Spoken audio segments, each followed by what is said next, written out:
Bom dia, meu amigo, minha amiga. Estou aqui hoje para falar um pouquinho mais do que vai ser o nosso podcast. Esse podcast ele vem com o intuito de falar sobre as coisas de Deus. E a partir de agora, todo dia, eu vou estar gravando um podcast musical ou alguma coisa relacionada à igreja, alguma coisa relacionada à Nossa Senhora, a Deus, como se fosse uma catequese. Sei que eu não sei de tudo, mas o pouco que eu sei, eu posso estar passando e estar ajudando outras pessoas que neste momento precisam de uma palavra. Então, vamos começar.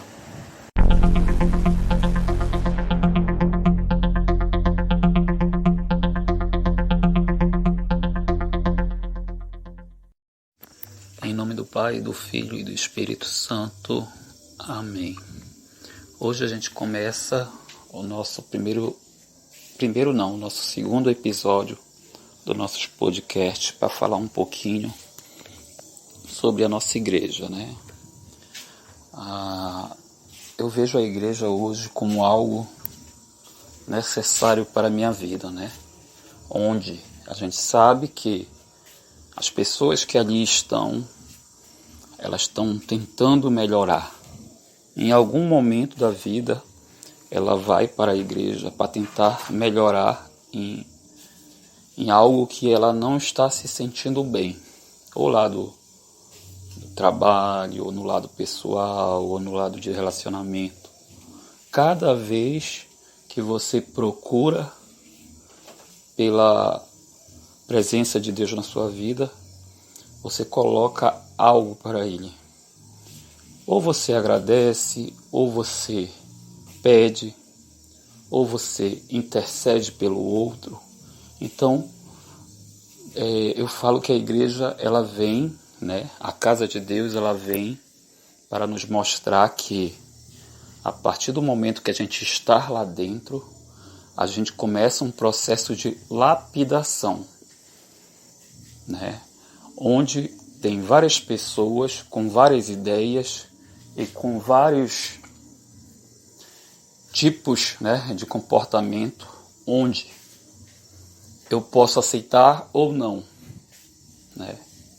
No meu caso, eu, Wesley Bezerra, eu já aprendi a aceitar que o outro ele tem defeito, mas eu prefiro valorizar a qualidade do outro, né? Eu prefiro valorizar o que ele tem de melhor. Porque eu penso assim, se a gente começar a ver o defeito das pessoas, a gente não consegue viver a nossa vida, né? Então, eu entendo que a partir do momento que você começa a aceitar o defeito do outro, e em vez de ficar olhando o defeito, ver a qualidade do outro, ver o que ele tem de melhor, vamos dizer assim, a gente começa a viver de forma, né, no qual a gente acaba não se decepcionando mais. A gente não cria expectativa pelo que o outro faz ou pelo que o outro deixa de fazer, né? Então, para que o nosso podcast fique um pouquinho mais dinâmico, eu vou colocar uma música agora e daqui a pouquinho a gente volta, tá bom? Senhor, quando te vejo no sacramento da comunhão, sinto o céu se abrir e uma luz a me atingir, esfriando minha cabeça, esquentando meu coração. Senhor, graças e louvores sejam dados a todo momento. Quero te louvar na dor, na alegria e no sofrimento. E se em meio à tribulação eu me esquecer de ti, ilumina minhas trevas com tua luz. Senhor, quando te vejo no sacramento da comunhão, sinto o céu se abrir e uma luz a me atingir, esfriando minha cabeça.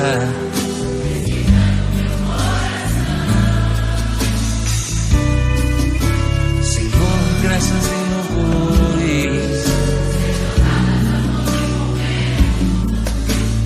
quero te louvar na dor, na alegria e no sofrimento. E se em meio à tribulação eu me esquecer de ti,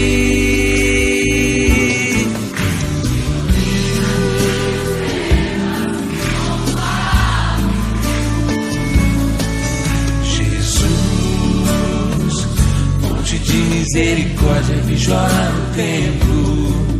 Jesus, o Filho da Rainha.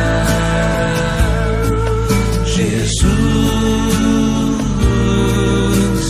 rosto divino do homem. Jesus, rosto humano de Deus.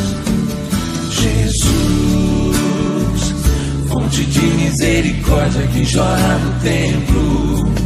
Jesus, o Filho da Rainha.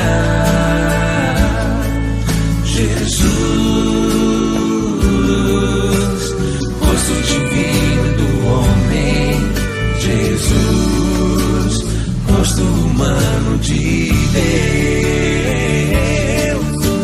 Chego muitas vezes em tua casa, meu Senhor, triste e abatido, precisando de amor.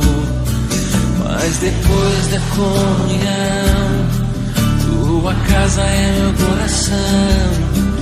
Então sinto o céu dentro de mim. Não comungo porque mereço, isso eu sei, ó meu Senhor. Comungo pois preciso de ti.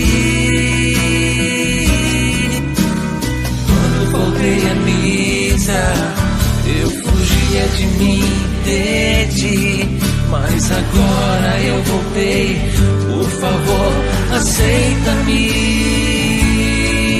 Jesus, fonte de misericórdia que jorra do templo. Jesus, o Filho da Rainha.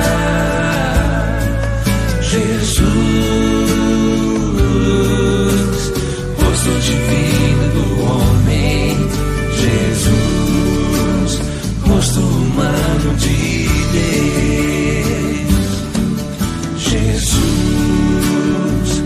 fonte de misericórdia que jorra do templo. Jesus, o Filho da Rainha. Jesus, rosto divino do homem. Jesus, rosto humano de Deus. Jesus, rosto humano de Deus.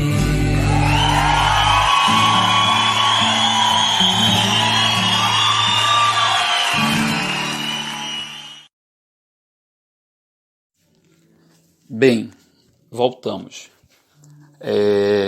Como eu estava falando, né? No momento que você começa a ver qualidade no jeito do seu irmão, nas atitudes do seu irmão, você começa a trazer isso para você, né? E a partir daí você começa a viver melhor com seu pai, com a sua mãe, com seu tio, com a sua tia, né? E a partir daí você começa a viver de forma consciente, né, racional, e também de forma que tu possa dar uma espiritualidade para a sua vida. Como?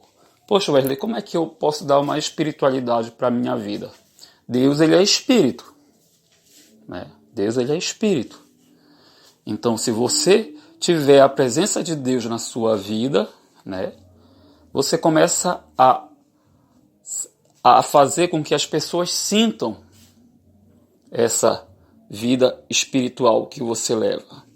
Eu vou tirar por mim.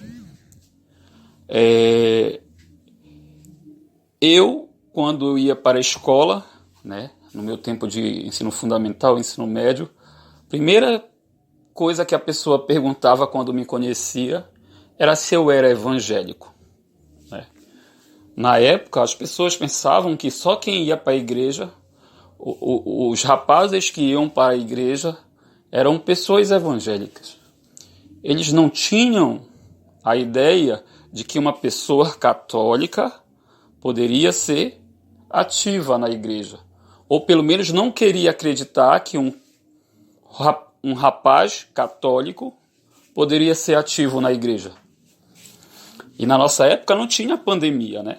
Então a gente podia namorar, podia brincar, podia fazer mil coisas, né? Na qual não tinha nada que pudesse impedir a gente, apesar de muitas vezes acontecia situações que, se a gente fosse um pouquinho mais, não sei se é essa palavra, precavido, talvez não aconteceria, né? Então, pessoal, é isso que eu venho passar hoje para vocês, que a gente precisa estar na casa de Deus. A gente precisa estar na casa de Deus para que a gente possa ter uma intimidade com Deus. Eu vejo amigos meus falando que eu não preciso estar na igreja para falar com Deus. Aí uma vez eu vi um exemplo que é o seguinte: você tem um amigo, aí ele entra em contato contigo por telefone, ele entra em contato contigo pelo Facebook, ele entra em contato contigo pelo WhatsApp, mas você não vai na casa dele, a amizade não vai muito longe, né? Então é isso, você não vai ter uma intimidade. Agora, se ele vem na sua casa e você vai na casa dele, aí cria uma intimidade. Então é essa a ideia. Temos que estar na casa de Deus para que a gente tenha uma intimidade com Ele. Em nome do Pai, do Filho e do Espírito Santo. Amém. Boa noite, boa tarde, bom dia a todos. Fui.